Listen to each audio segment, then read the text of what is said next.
Mélisandre a scruté les flammes pendant 20 ans. Elle a vu des visages. Elle a vu des destins. Elle a vu le prince promis. Et à chaque fois, ce n'était pas le bon. D'abord Stannis, puis Jon, et pourtant, elle est morte avec le sourire.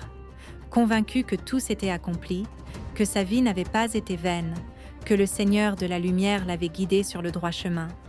Mais voici une question que presque personne ne pose. Et si elle ne s'était pas trompée sur la personne en question? Et si elle s'était trompée sur l'idée même? Et s'il n'y avait pas d'Azor Ahai? Et s'il n'y en avait jamais eu? Ce n'est pas simplement une énième théorie du genre « Qui est réellement le prince promis ?»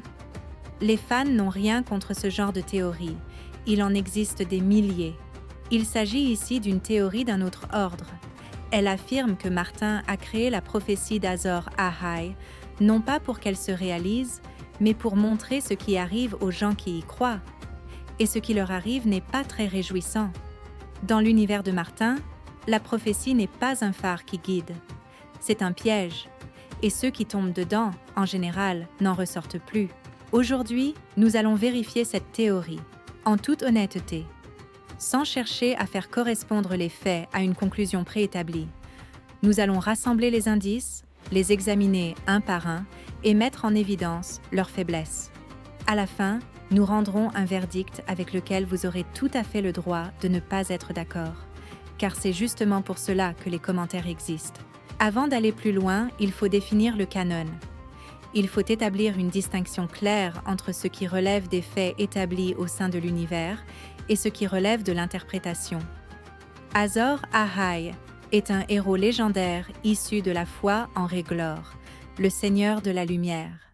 Selon la légende, il vécut il y a environ 5000 ans, à une époque que l'on appelle communément la Longue Nuit. C'est alors que le monde fut plongé dans les ténèbres, le froid et l'invasion des autres, que l'on appelle les marcheurs blancs dans la partie occidentale de Westeros. On attribue à Azor Ahai la création de l'épée de l'aube, une épée nommée le frère lumineux, avec laquelle il aurait chassé les ténèbres et mis fin à la longue nuit. L'histoire de la création de l'épée est une légende à part entière. Il tenta à 3 reprises de la tremper. La première fois, dans l'eau, mais la lame se brisa. La deuxième fois, il enfonça la lame dans le cœur d'un lion. Mais là encore, elle ne s'avéra pas assez solide. Et enfin, il appela sa bien-aimée épouse, Nis, et lui demanda de présenter sa poitrine à la lame. Son âme pénétra dans le métal. La lame devint réelle, et les ténèbres reculèrent. Telle est la légende. Une légende canonique, dans la mesure où ce terme s'applique à des traditions anciennes transmises oralement depuis 5000 ans. Parlons maintenant de la prophétie.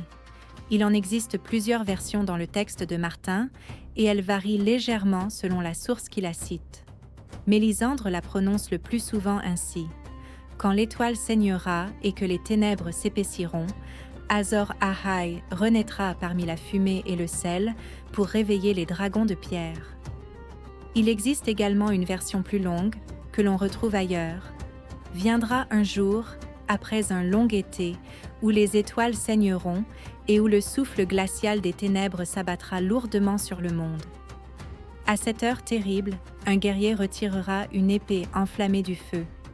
Et cette épée sera le frère lumineux, l'épée rouge des héros. Ça a l'air grandiose et convaincant, jusqu'à ce qu'on commence à vérifier chaque mot. Premier problème, personne, dans l'univers de Martin, ne sait d'où vient cette prophétie, non pas au sens où on ne nous l'a pas expliqué, mais dans un sens bien plus inquiétant. Sa source est fondamentalement opaque.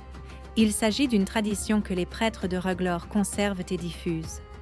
Or, les prêtres de R'hllor ne sont, pour le moins qu'on puisse dire, pas les narrateurs les plus fiables de cet univers. Les maîtres de la citadelle ne reconnaissent aucune prophétie comme authentique, se montrant systématiquement sceptiques à l'égard de toute forme de magie. Les prêtres de R'hllor ont quant à eux un intérêt institutionnel évident à ce que les gens croient en la venue du grand sauveur. C'est leur récit religieux. Sans lui, ils ne sont rien. Le deuxième problème, et c'est le plus grave, dans le 3e tome de la série, Maître Aémon, près du mur, Un vieil homme mourant qui a consacré 80 ans de sa vie à l'étude se rend soudain compte qu'il y a 1000 ans, la prophétie avait été mal traduite. En haut-valyrien, le mot que l'on traduit habituellement par prince n'a pas de genre grammatical. Pendant 1000 ans, tout le monde a supposé qu'il s'agissait d'un homme, parce que c'est ce à quoi on est habitué, parce que dans la plupart des autres langues, le mot prince est de genre masculin. Mais le texte original ne le précise pas. Cela signifie que tout l'édifice d'interprétation érigé au fil des siècles repose sur une erreur de traduction. Prince ou princesse? Un homme ou une femme? On ne sait pas. On ne le sait pas depuis 1000 ans. Troisième problème, nulle part dans les sources canoniques n'est expliqué comment exactement cette prophétie a été reçue. D'où elle vient? Qui l'a entendue le premier? S'agissait-il d'un véritable don prophétique ou d'un récit rétrospectif d'événements déjà survenus, raconté de manière à ressembler à une prédiction? Elle est simplement là. Elle se transmet de bouche à oreille. Ce ne sont pas des tables de pierre descendues du ciel, ni une vision avec une date et un nom précis. C'est une tradition orale qui a été consignée et recopiée par des générations de prêtres, chacun ayant son propre intérêt à ce que cette prophétie soit formulée d'une certaine manière. Voici les faits. On peut débattre des détails, mais les raisons d'être sceptique sont inscrites par Martin lui-même dans la structure de la prophétie. Ce n'est pas un hasard. Passons maintenant à l'analyse. Commençons par le plus évident, le parcours de Mélisandre. Mélisandre est sans doute la principale promotrice du concept d'Azor Ahai dans l'histoire contemporaine de Westeros. C'est elle qui a fait connaître cette prophétie sur les côtes de Westeros et qui a convaincu certaines personnes de prendre des décisions catastrophiques en s'appuyant sur celle-ci. C'est pourquoi son histoire revêt une importance particulière pour notre théorie. Bon, au cours des 5 livres et des 8 saisons, Mélisandre s'est trompée au moins 2 fois dans l'identification d'Azor Ahai. Premier candidat, Stannis Baratheon. Elle en était absolument convaincue. Pas peut-être, pas probablement, mais il se tient devant vous, même si vous n'avez pas les yeux pour le voir. Voici comment elle s'en est exprimée. Davos, chevalier de Lyanna, lui a un jour demandé d'où lui venait une telle certitude. Sa réponse se résumait à dire que le feu le lui avait révélé. Le feu ne ment pas. Le feu mentait. Convaincue que Stannis était Azor Ahai, Mélisandre a tué Renly Baratheon à l'aide d'une créature de l'ombre. Mélisandre a tué par la main d'autrui, mais elle a tué, car Renly faisait obstacle à Stannis. Puis, elle a brûlé vive une petite fille. Shira Baratheon, la fille de 12 ans de Stannis, a été jetée dans le feu pour apaiser le Seigneur de la Lumière et assurer la victoire de l'armée au combat. Mélisandre se tenait à côté. Elle a entendu les cris, et elle croyait que c'était nécessaire. Parce que c'était la prophétie, parce que c'était ainsi que cela devait être. Stannis a trouvé la mort sous l'épée de Brienne. Pas de lame de l'aube, pas de victoire sur les ténèbres, pas d'accomplissement de la prophétie. Juste un homme armé d'une épée à qui la chance a tourné le dos. La mort de Stannis Baratheon n'avait rien à voir avec la grande lutte contre les ténèbres. Après cela, Mélisandre s'est tournée vers Jon Snow. Et là encore, tout semblait convaincant. La mort et la résurrection, le sang du dragon par la lignée paternelle, ses exploits au mur. Martin lui-même, dans A Dance with Dragons, met dans la bouche de Mélisandre une confession tirée de son monologue intérieur. Elle cherche Azor Ahai dans le feu, et le feu ne lui montre que de la neige. Elle interprète la neige comme Jon Snow. C'est sa propre interprétation du symbole, pas un message direct. Dans la série, c'est Arya qui tue le roi de la nuit. Pas Jon, pas Daenerys. Arya Stark, qui n'apparaît dans aucune prophétie ni dans aucune source. Arya, que l'on n'a jamais qualifiée de née parmi la fumée et le sel. Arya, qui n'a offert aucun sacrifice à l'image de Nice. Juste une jeune fille avec un poignard valyrien que personne n'attendait dans ce rôle. Beaucoup attribuent cela à la mauvaise fin de la série, et cette explication n'est pas sans fondement. Mais il existe une autre interprétation. La série, en suivant le schéma général de Martin, a montré exactement ce qui devait se passer. La grande prophétie concernant le prince promis s'est avérée sans importance. Ce n'est pas une élue mythique du destin qui a sauvé le monde, mais un homme bien réel, qui a passé des années à s'entraîner et qui s'est trouvé au bon endroit au bon moment. Retenez bien ce détail, nous y reviendrons plus tard. Voici maintenant le premier indice sérieux, celui qui va au-delà des erreurs concrètes de Mélisande. Martin lui-même a expliqué clairement comment fonctionnent les prophéties dans son univers. Pas par allusion, ni par l'intermédiaire de ses personnages, mais en personne. Dans une interview publiée en 2012, il a déclaré « Les prophéties sont une arme à double tranchant. Il faut les utiliser avec beaucoup de prudence. » Ce qui est le plus intéressant avec les prophéties, c'est qu'elles se réalisent de manière inattendue. Et plus on essaie de les éviter, plus on contribue à leur réalisation. À titre d'exemple historique, il a raconté l'histoire d'un seigneur de la guerre des Deux Roses, à qui l'on avait prédit qu'il mourrait au mur d'un certain château. Toute sa vie, ce seigneur s'était tenu à l'écart de ce château, et il finit par trouver la mort à l'entrée d'une taverne dont l'enseigne représentait justement ce château. Le destin l'avait rattrapé à travers ce symbole. Martin citait Shakespeare. Il avait été prédit à Macbeth qu'il tomberait lorsque la forêt de Birnam s'avancerait vers le château de Dunsinane. Tout le monde riait. Comment une forêt pourrait-elle s'avancer ? C'était impossible. Mais l'armée de Malcolm se déguisa en branche et s'avança. La forêt arriva. La prophétie s'était réalisée. Pas littéralement, mais elle s'est réalisée. Puis, dans une interview accordée à Entertainment Weekly en 2015, Martin a évoqué la prophétie de Maggie la grenouille concernant Cersei. Il faut examiner les prophéties avec attention et lire entre les lignes. Cersei a peut-être contribué à la réalisation de cette prophétie par ses propres efforts pour y échapper. Il s'agit d'une déclaration de l'auteur sur la manière dont fonctionne la logique des prophéties dans son univers. Elles ne fonctionnent pas comme des prédictions directes. Elles fonctionnent comme des constructions qui influencent le comportement des personnes qui y croient.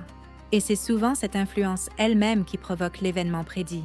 Mais c'est là que cet indice perd de sa force. Car Martin parle de prophéties qui se réalisent de manière inattendue, et non de prophéties qui ne se réalisent pas du tout. Ce sont deux choses fondamentalement différentes. On peut aussi interpréter ces paroles ainsi. Azor Ahai viendra, mais vous ne le reconnaîtrez pas avant le dernier moment. Et non pas du tout comme Azor Ahai n'existe pas. Pour être honnête, ce premier indice corrobore la théorie, mais ne la prouve pas. Il s'agit plutôt d'un moyen de calibrer nos attentes, d'une confirmation que nous sommes sur la bonne voie. Le deuxième indice est plus significatif, et il concerne Rhaegar Targaryen. Rhaegar est l'un des personnages les plus tragiques de toute la saga. Un homme que la plupart des spectateurs ne connaissent que par des allusions et une seule scène de la série, mais dont les décisions ont déclenché la quasi-totalité des événements de l'intrigue principale. Et au cœur de toutes ces décisions se trouvait une prophétie. Dans sa jeunesse, Rhaegar était un prince érudit, modeste, mélancolique. Il s'intéressait davantage au parchemin et à la musique qu'aux tournois et aux combats. Puis, il a trouvé quelque chose dans les livres. On ne nous dit pas quoi exactement, mais après cela, il s'est levé. Il a posé son livre. Il s'est rendu à la cour d'entraînement et a demandé qu'on lui apprenne à se battre. Quand on lui a demandé pourquoi, il n'a répondu qu'une seule chose. Il avait besoin d'une épée. Parce que c'était écrit. Parce qu'il avait décidé que c'était lui, le prince promis. Un premier enfant. Un deuxième enfant. Puis la prise de conscience qu'il n'y en a pas assez. Un dragon doit avoir 3 têtes. Il en faut donc une 3e. Et voilà qu'un jeune prince marié, père de 2 enfants, enlève la fille du grand seigneur du Nord, Lyanna Stark. Robert Baratheon, à qui elle avait été promise, déclare la guerre. Son père et son frère se rendent auprès du roi fou pour réclamer justice et périssent dans les flammes. Jon Arryn lève ses bannières. La guerre de l'usurpateur commence. C'est cette guerre-là dont les conséquences marquent le début de toute l'histoire de Game of Thrones. Conséquence de la foi de Rhaegar dans la prophétie, la révolte de Robert, la mort de milliers de personnes, la chute de la maison Targaryen, la mort de Rhaegar lui-même à Trident, le meurtre d'Elia Martell et de ses enfants à Port-Réal, la dispersion des derniers Targaryens aux 4 coins du monde. Aucun des 3 enfants de Rhaegar n'est devenu le prince promis au sens où il l'entendait. Aegon et Rhaenys ont été tués alors qu'ils étaient encore bébés. Jon, le fils de Lyanna, a vécu sous un faux nom, ignorant ses origines, s'est battu près du mur, a été tué par ses propres frères, est ressuscité, et a finalement tué Daenerys, ce qui n'est guère une victoire sur les ténèbres au sens habituel du terme. Tout cela a été déclenché par la foi de Rhaegar en la prophétie. Pas la prophétie en soi, mais la foi en celle-ci. Et c'est là une différence fondamentale qui constitue le fil conducteur de toute notre théorie. 3e indice, l'histoire de Cersei et les prophéties de Maggie la Grenouille. Il s'agit techniquement d'une autre prophétie. Elle ne concerne pas Azor Ahai, mais le mécanisme fonctionne exactement de la même manière, et c'est important, car Martin construit clairement un système. Il ne se contente pas de montrer une seule fois comment une prophétie peut briser un homme. Il le fait à maintes reprises, en utilisant différents personnages, différentes situations et différents enjeux. La jeune Cersei se rendit chez une sorcière que l'on appelait Maggie la Grenouille. Elle lui demanda de lui prédire l'avenir. On lui répondit « Tu n'épouseras pas un prince, mais un roi. Tu seras reine jusqu'à ce qu'une autre, plus jeune et plus belle, vienne te prendre tout ce que tu aimes. 3 de tes enfants mourront. Tu leur survivras tous. » Cersei a vécu toute sa vie avec cette prophétie, et chaque mesure qu'elle prenait pour y échapper ne faisait que précipiter son accomplissement. Elle voyait en Marguerite Tyrell cette menace, jeune et belle. Marguerite était intelligente, populaire, jeune et vraiment belle. Cersei a commencé à la persécuter. Elle organisa son arrestation. Elle l'humilia. Elle fit naître chez Tommen la peur de sa femme, et finit par faire exploser la grande cèdre de Baelor, tuant Marguerite avec tous les autres. En apprenant la mort de sa femme qu'il aimait, Tommen s'est jeté par la fenêtre. Le 3e enfant de Cersei a péri. La prophétie s'est réalisée précisément parce qu'elle avait tout fait pour l'empêcher. Dans le 5e tome de la série, Le festin des vautours, Martin met dans la bouche de maître Marvin de la Citadelle la réflexion suivante. Un savant de l'ancien Guise, nommé Gorgan, a écrit un jour que la prophétie ressemblait à une femme volage. Au début, elle semble procurer du plaisir. Puis, elle fait très mal. Il s'agit là d'une déclaration directe de l'auteur, par l'intermédiaire d'un personnage savant, sur la nature des prophéties en tant que piège. Le principe est simple. La prophétie de Maggie ne décrivait pas un avenir inévitable au sens où Cersei le concevait. Elle décrivait l'un des futurs possibles, qui n'est devenu inévitable que parce que Cersei y a cru et a commencé à agir en conséquence. C'est là tout le mécanisme. La croyance en la prophétie crée les conditions de sa réalisation. Voici maintenant l'argument le plus convaincant. Celui qu'il est le plus difficile de contester. Dans le 5e tome de la série, A Dance with Dragons, il y a une scène où Tyrion Lannister dit littéralement à Jorah Mormont « Une prophétie, c'est comme une mule non dressée. Elle a l'air utile, mais dès qu'on lui fait confiance, elle te donne un coup de sabot sur la tête. » C'est Tyrion, l'un des personnages les plus intelligents de tout l'univers de « Le trône de fer ». Et Martin attribue cette phrase précisément à lui, et non à un sceptique secondaire quelconque. Pas à un maître, dont on pourrait facilement attribuer le scepticisme à un parti pris professionnel. À Tyrion, en qui le lecteur a confiance. De plus, maître Aemon, près du mur, avoue sur son lit de mort qu'il pensait que Daenerys était celle qui était née parmi la fumée et le sel. Ni Stannis, ni le prince Rhaegar, ni le petit prince dont on a fracassé le crâne contre un mur. Il passe en revue les candidats précédents et les rejette tous. À la fin du 2e tome, selon sa version, 3 personnes ont déjà prétendu au rôle du prince promis sans l'obtenir. 2 d'entre elles sont mortes. Aemon meurt lui-même, convaincu que la vérité a enfin été découverte. Mais il ne vivra pas assez longtemps pour voir sa version confirmée. Il existe une autre dimension que presque personne ne remarque. La prophétie d'Azor Ahai et celle du prince promis ne sont pas identiques. Dans l'univers de Martin, il s'agit de légendes distinctes, issues de sources différentes. Azor Ahai est un personnage issu des traditions religieuses orientales liées à Erglor. Le prince promis est une légende conservée par les Targaryen, liée à leur propre conception de leur mission dans le monde. Mélisandre utilise ces deux termes comme des synonymes, car il lui est commode de les assimiler. Maître Aemon, dans les livres, les distingue clairement. Il s'agit d'une différence fondamentale qui ouvre une possibilité intéressante. Les deux prophéties peuvent concerner des personnes différentes, ou bien un seul et même événement, interprété deux fois sous des angles différents, ou bien rien de réel du tout. La théorie que nous testons est la suivante. Martin a délibérément créé plusieurs traditions prophétiques concurrentes que chaque personnage interprète à son avantage. Aucune d'entre elles ne constitue la vérité ultime. Elles sont toutes des miroirs qui reflètent les désirs de ceux qui s'y regardent. Mais cette théorie présente des faiblesses, et l'honnêteté exige que l'on les mentionne. Principal contre-argument, les prophéties fonctionnent tout de même dans l'univers de Martin. Pas toujours, pas à coup sûr, mais elles fonctionnent. Mélisandre a vu Arya dans les flammes et lui a dit qu'elle fermerait de nombreux yeux. Des yeux bruns, bleus, verts. Cela s'est passé avant la bataille du château de Winterfell. Arya a effectivement fermé les yeux bleus du roi de la nuit. Dans la série. Si l'on considère la version de la série comme faisant partie du dessin global de Martin, cela signifie que les visions dans le feu indiquent pas parfois des choses justes. C'est simplement qu'elles sont mal interprétées. Maître Eamon a examiné la prophétie et en a tiré des conclusions différentes à différents moments. Cela s'inscrit également dans la logique de notre théorie. La prophétie existe, mais son interprétation varie selon la personne qui la lit et le moment de sa vie où elle le fait. Si l'on part du principe que la magie de Erglor est réelle au sens propre du terme, comment est-il possible qu'une prophétie fondée sur cette même magie soit totalement fausse? Peut-on se fier au feu pour des événements concrets et ne pas s'y fier pour la prédiction la plus importante? C'est une objection légitime, et la théorie y apporte une réponse, même si celle-ci n'est pas définitive.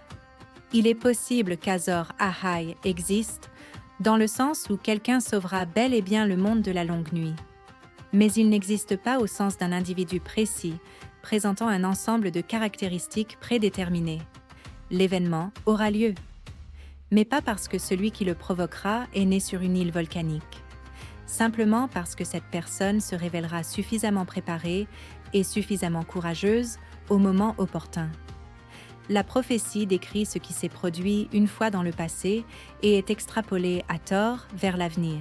Arya Stark n'est pas née dans la fumée et le sel. Elle n'a fait aucun sacrifice. Mais elle a tué le roi de la nuit. Soit il s'agit d'une entorse aux règles de l'univers commises par les scénaristes, soit, si l'on prend au sérieux l'intention de Martin, d'une réponse directe à la question principale. Passons maintenant à ce que Martin lui-même a dissimulé dans les replis du texte. Dans La Maison du Dragon, la prophétie d'Aegon le Conquérant prend un nouveau sens, d'une importance capitale. Aegon avait vu la longue nuit dans ses rêves et croyait que les Targaryens devaient conserver le pouvoir à Westeros afin que, lorsque l'heure viendrait, quelqu'un puisse s'interposer entre le monde et les ténèbres. Il a transmis ce rêve comme un secret de famille que chaque souverain devait connaître et garder. C'est précisément sur cette prophétie que reposait sa conception de sa conquête. Non pas simplement des terres, mais une mission. Mais remarquez cette différence fondamentale. Aegon n'a pas désigné un élu en particulier. Il n'a pas dit « l'un d'entre nous sera le prince promis ». Il a dit « nous devons rester unis, nous avons besoin d'une alliance, nous avons besoin de force pour faire face à la menace lorsqu'elle se présentera ». C'est une conception radicalement différente. Pas un héros messianique, choisi par les étoiles. Une responsabilité collective, préparée à l'avance. L'ironie tragique réside dans le fait que c'est précisément cette prophétie qui a déclenché la danse des dragons. Viserys Targaryen l'a mal transmise à sa femme Alicent en confondant les noms. Alicent a placé sur le trône la mauvaise personne, et la moitié des Targaryens a péri dans une guerre civile qui, conformément au mécanisme de Martin, a été provoquée par la croyance en la prophétie et non par la prophétie elle-même. Martin affirmait ouvertement qu'il écrivait pour aller à l'encontre des clichés du genre. L'un des clichés majeurs de la fantasy épique est celui du héros élu, celui sur qui convergent toutes les prophéties, celui dont le destin est de vaincre les ténèbres.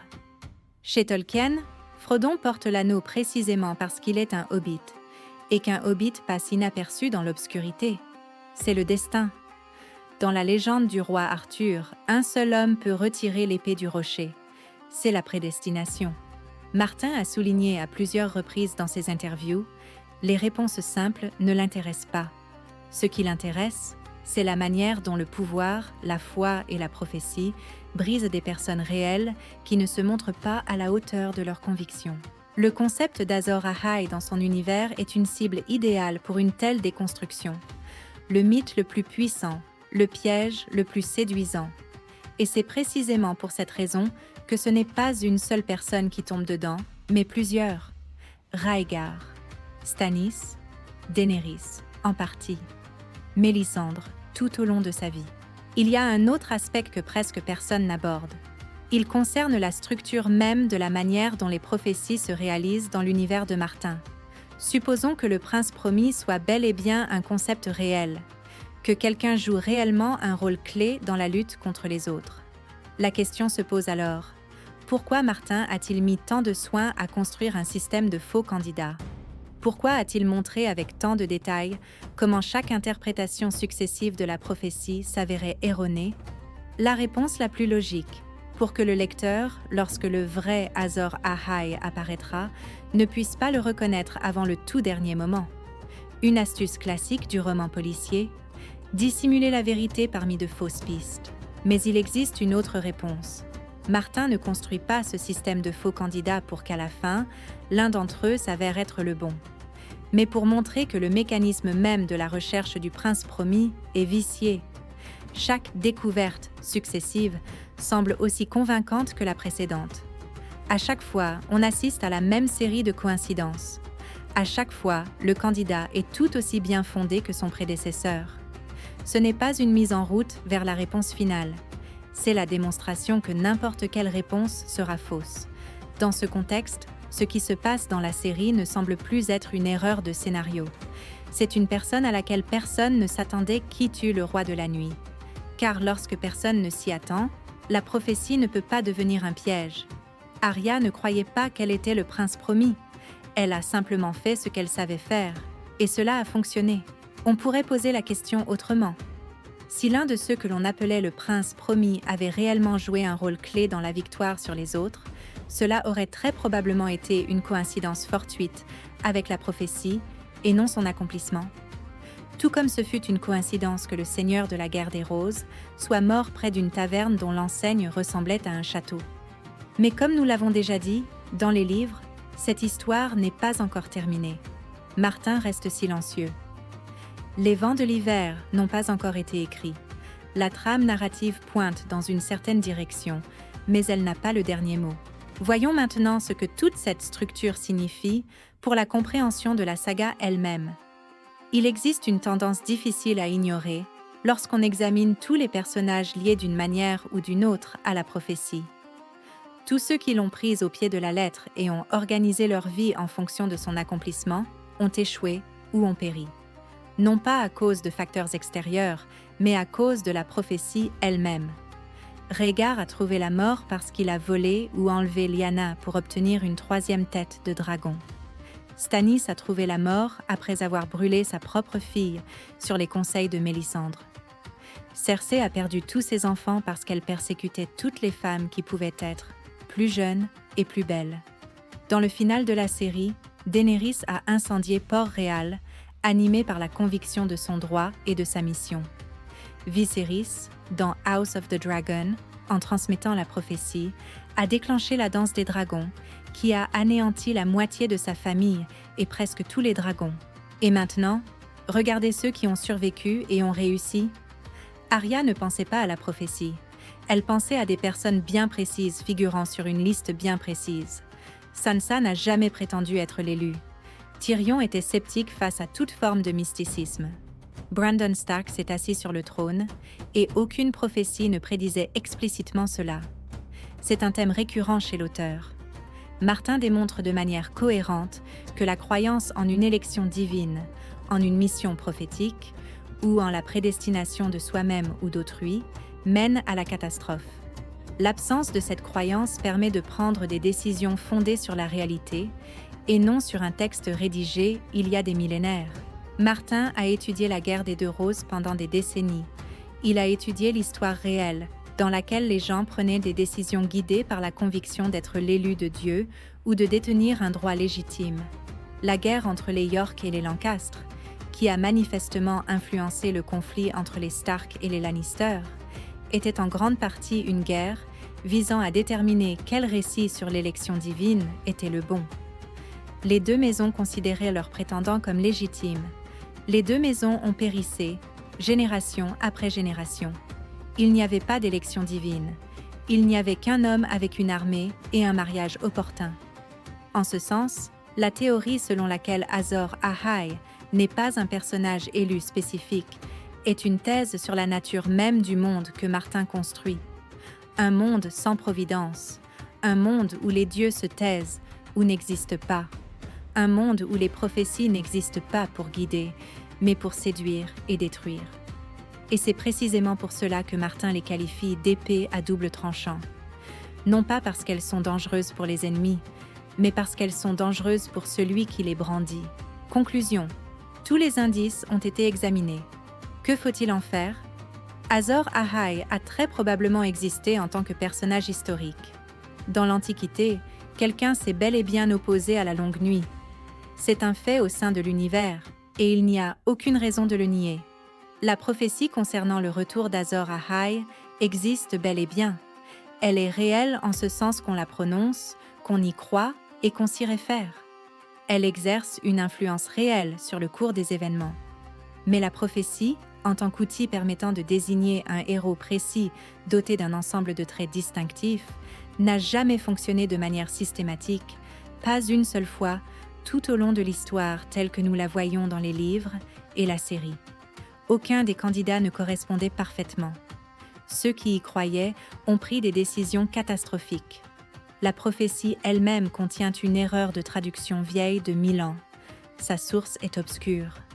Ses interprètes sont peu fiables et se contredisent les uns les autres. Sur l'échelle de vraisemblance, cette théorie se situe dans la zone plutôt vraie que fausse. Non pas dans le sens où personne ne sauvera le monde de la longue nuit, mais dans le sens où celui qui le fera ne correspondra pas à l'image prophétique du prince promis. Ce sera celui qui se trouvera au bon moment avec la compétence requise qui l'emportera. Et aucune prophétie ne pourra décrire cela à l'avance avec une précision suffisante pour permettre de l'accomplir avant même qu'il ne se produise. Le point faible de cette théorie, si Arya ou quelqu'un d'autre tue le roi de la nuit dans les livres, et si Mélisandre est présente et meurt comblée, cela ressemblera à l'accomplissement d'une prophétie interprétée a posteriori.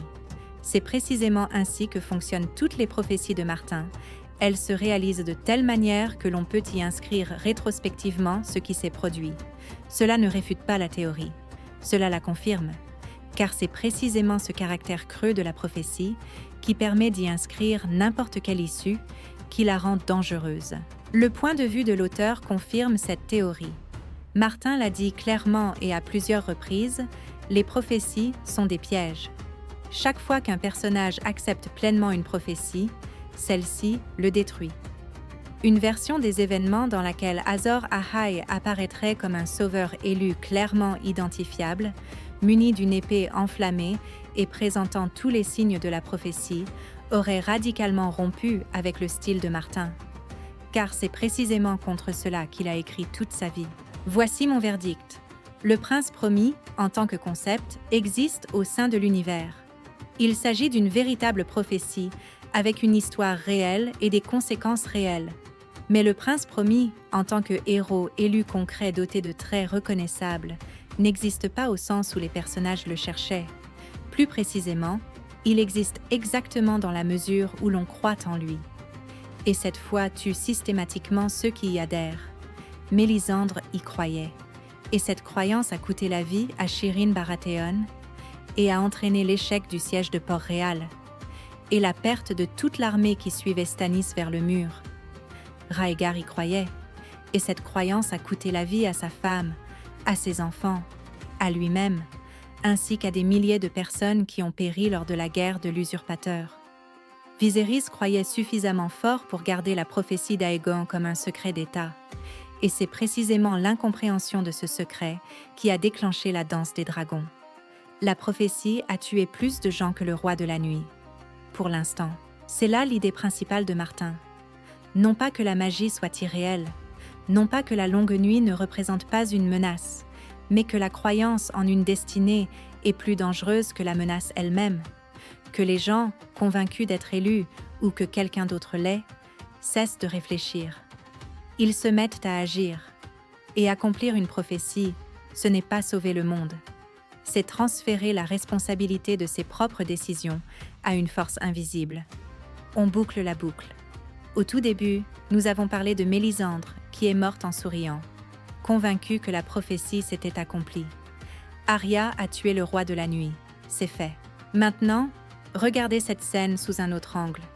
Arya n'a pas tué le roi de la nuit parce qu'elle était née sous une étoile sanglante. Elle l'a tué parce que le maître des 100 visages lui avait appris à se déplacer silencieusement et rapidement. Parce que Bran, assis dans sa vision, savait exactement quand le roi de la nuit allait arriver.